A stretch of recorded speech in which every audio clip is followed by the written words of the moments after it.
অসময়ে ফোন করে বাবা, না না, এই কাজের সময় বাবার ফোন করা যাবে না।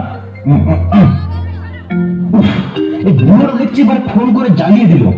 ফোনটা সুইচ অফ করে রাখি, নাহলে বুড়োটা আবার ফোন। অফিসের বাইরে কাউকে দেখতেও পাচ্ছি না। ওই তো কজন স্যার এদিকে আসছে। এই বুড়োটা দেখছি তো এবারে অফিসেও চলে এসেছে, আমাকে জ্বালিয়ে পুড়িয়ে মারছে। এই অফিসে বড় বড় স্যারদের কাছে আমার মান সম্মান সব ডুবো হয়ে দেখছি। ও দেখাচ্ছি মজাটা। কতবার বলেছি আমার অফিসে আসবে না।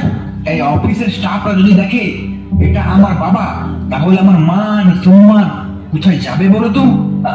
আসলে খোকা, তুই যখন অফিসে আসছিলি তাড়াহুড়োতে বাড়িতে এই টিফিনের বাক্সটা ফেলে এসেছিলি রে। তোকে ফোন করছিলাম, তুই ফোনটা কেটে দিচ্ছিলি, তাই তোর অফিসে চলে এলাম তোর এই টিফিনের বাক্সটা দিতে। সকাল থেকে তুই কিছু খেয়ে আসিসনি।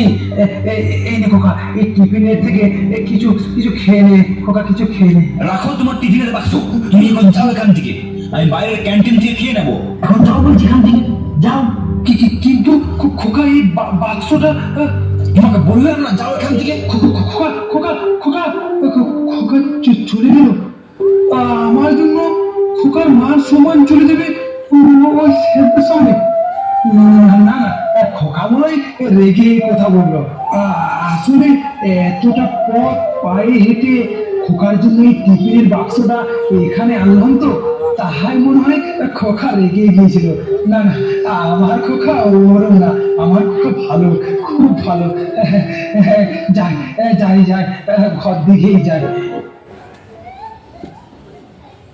এই যে আপনি, এই নিন, জামা কাপড়গুলো ভালো করে কেচে আনবেন, আর তারপর ঘরটা ভালো করে মুছবেন। বলছিলাম বাবা, আমার শরীরটা খুব খারাপ। আমি কাল কিছু করবো বাবা। আপনার শরীর খারাপ তো আমি কি করবো? টিভিতে যখন আমাদের অন্ন ধ্বংস করেন তখন মনে থাকে না? এখন শরীর খারাপের বাহানা দেওয়া হচ্ছে। আগে এই জামা কাপড়গুলো কাচবেন, তারপর আপনাকে খেতে দেওয়া হবে। তার আগে আপনি উপোস দিয়ে থাকবেন। কিন্তু বৌমা। কোনো কিন্তু না। আর হ্যাঁ, আজকে আমার ভাই বিদেশ থেকে আমাদের বাড়ি এসেছে। আমাদের খাবার সময় আপনাকে যেন ধারে পাশে না দেখি।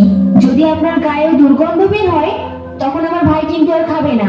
আপনার জন্য আমার ভাইয়ের সেবায় যেন কোনো ত্রুটি না হয়। একদম কিন্তু আসবেন না বলে দিচ্ছি।